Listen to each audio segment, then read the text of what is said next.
Hello everybody, it's the Adam Cleary Extended Universe here, oi oi, and with a year to go still until Avengers 4, it's a tough time for fans. Naturally, we're all incredibly hyped, but still devastated by the end of Infinity War, but we are ready for the next installment of the story. Yes, we are now absolutely ready. Please, Disney, now, we are ready. I mean, yes, we do have Captain Marvel still to come, and Ant-Man and the Wasp was absolutely fine, but nothing can compare to the collective need we all have to see what happens now that half the universe has been wiped out. Thankfully, though, you guys are absolute geniuses and have come up with about 1 billion ideas for how things are going to go. In fact, I've delved so far into them, I've ended up in the goddamn quantum realm.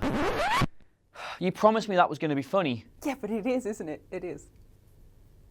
Anyway, my name is Adam Cleary, and these are the 10 best Avengers 4 fan theories and why they work. Number 10, Thanosbuster. Tony Stark has already proved himself to be a man of great innovation, and one fan theory from Everything Always suggests that he will take these skills to the next level and build a Thanosbuster armor for Avengers 4. This works because it fits Tony's character arc for a kickoff. He's already made specific suits for specific circumstances in other films. I'm not even just talking about the Hulkbuster armor here. Every single one of them in Iron Man 3 was custom made for some kind of scenario. He will be intent on taking the Mad Titan down and has come off rather badly after going toe-to-toe with him already. Now remember, the guy's greatest asset is his ingenuity, so he will know he has to be more prepared. Him building something, perhaps with the assistance of Etiri, who, let us not forget, knows exactly how to build Thanos-killing stuff, would absolutely fit the story and give us one hell of a final showdown.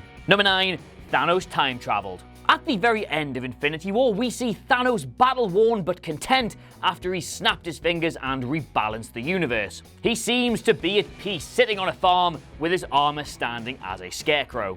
It's pretty much a redo of the scene from the comics showing Thanos retired. But the key point here is not that he's on the destroyed version of Titan that we see earlier in the film.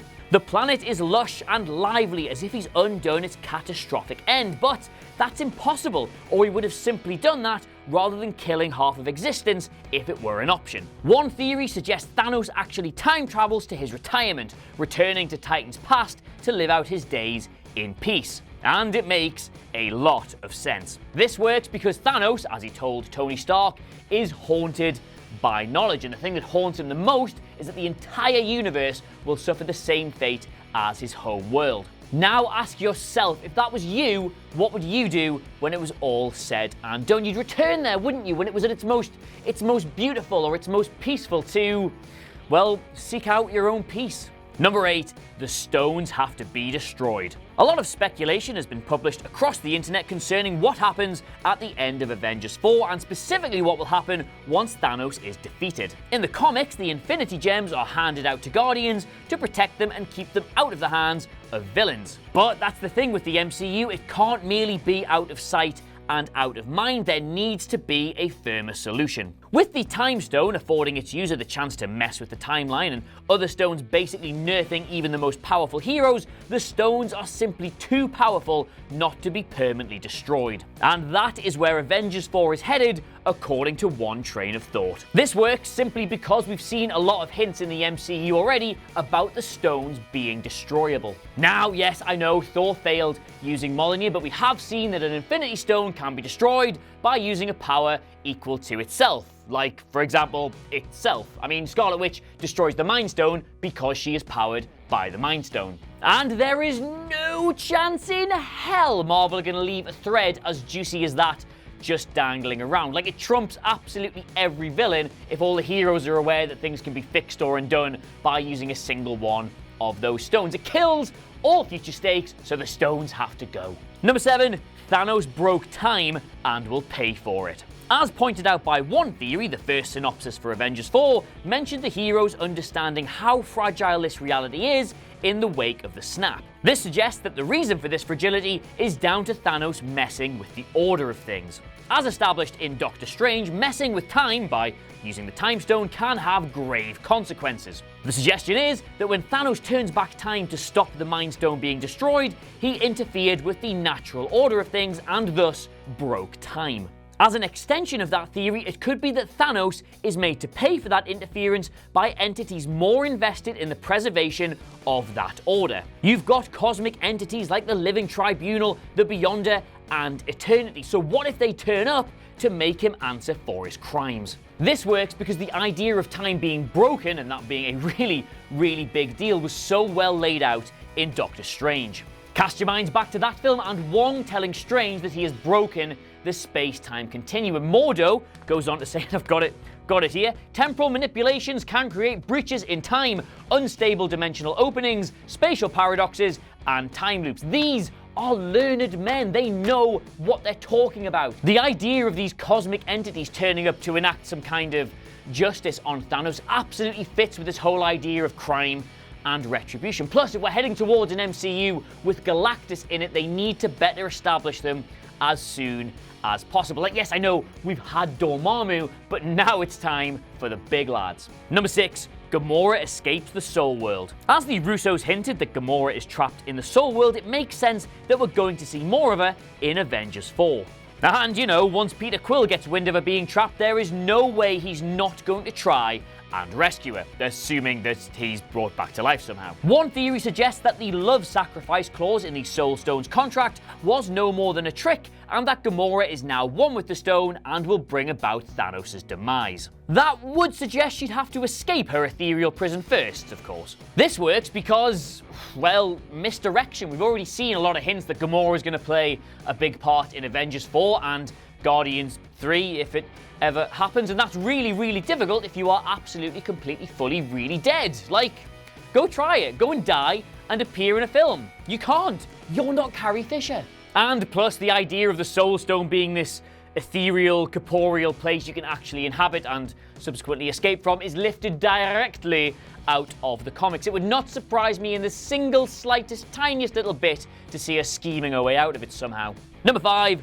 Unlikely backup is coming. When it comes to fighting Thanos again, the survivors are going to have an almighty battle on their hands, made even more difficult by their depleted numbers. What they need is reinforcements, and according to one theory, they're going to get them from an unlikely source. The theory suggests that Thanos' snap will be deemed heinous enough by even the universe's villains to drive the survivors together, unified in a sort of enemy of my enemy is my enemy sort of deal. We might see Ravagers, Kree, maybe even Skrulls coming to the assistance of our heroes when the time comes. This works because of actual common sense, because even villains, no matter how villainous they may be, do not want to see half of their army or half of their people or half of their Bessie mates snuffed out in the click of one dude's finger. So they're probably going to get together to stop that happening, because nobody likes to die. Number 4.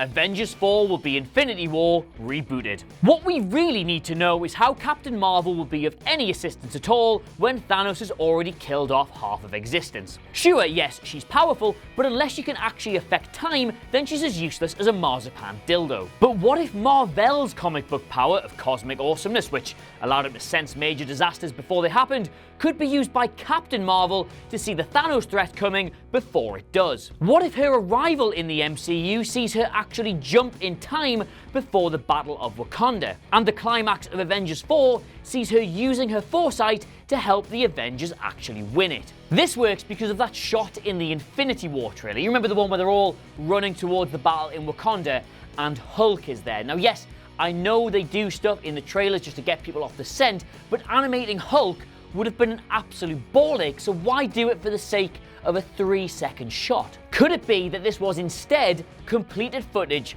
from Avengers 4, and they're actually retreading the scene from Infinity War, except that this time they've got the benefits of hindsight and Captain Marvel? This fits because A, it really establishes why time travel is going to be such a big deal in this film, and B, establishes why Captain Marvel is going to be such a big deal in this film. Number 3, Tony Stark will sacrifice himself. Despite the fairly major assumption that Captain America would be the one to give his life to defeat Thanos, since it, fits with his arc to stand up to bullies no matter what the odds, there's a pretty big theory that Tony Stark will actually be the one to lay down his life. Pretty much every single fan theory has him going down in a blaze of glory, helping to defeat Thanos in the process. This works because, well, I hate to be the one to say it, but Tony Stark has almost literally got a death wish, because he's quite openly said it's the only way he'll ever quit being a hero. Stark now has the added guilt slash blood slash space dust of Peter Parker on his hands, even though, let's face it, there was nothing he could have done about that, so if he gets the chance to trade places with him, he's almost certainly gonna do it. Number 2, Thanos will be trapped in the quantum realm.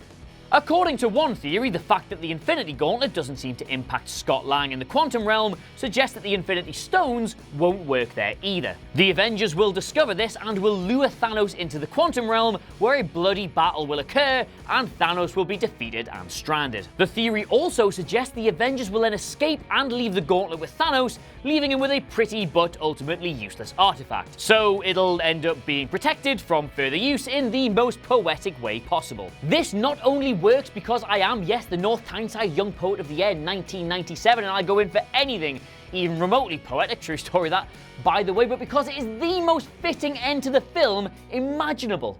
We've already seen that the rules of the quantum realm are different to outside the quantum realm, normal life, whatever you want to call that, and Marvel don't just waste good plot points like that. And yes, to the aforementioned poetry bits, because it's just dawned on me, you're not all award-winning poets, so I should probably try and spell that out for you. You're welcome. Basically, Thanos sacrificed everything to get the Infinity Gauntlet, and in the end, that's all he's left with. Plus, he trapped his only daughter, the only thing he loved, in a prison, a spacey, ethereal prison, and now he himself is also in one.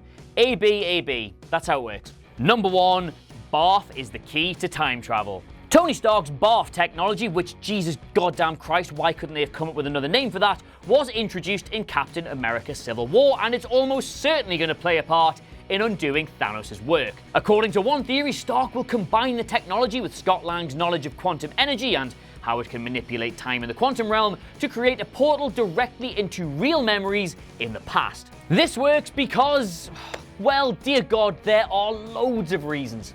First and foremost, the Russos themselves have hinted that B.A.R.F technology is going to be the key to Avengers 4 in a number of separate interviews. Secondly, the concept art for Ant-Man and the Wasp had this phenomenon inside the quantum realm called the Nexus, which allowed anybody to, time travel using nothing but their own memories. And lastly, the idea that quantum energy is the thing that powers time travel means that Marvel can very easily close that plot loop for any future movies.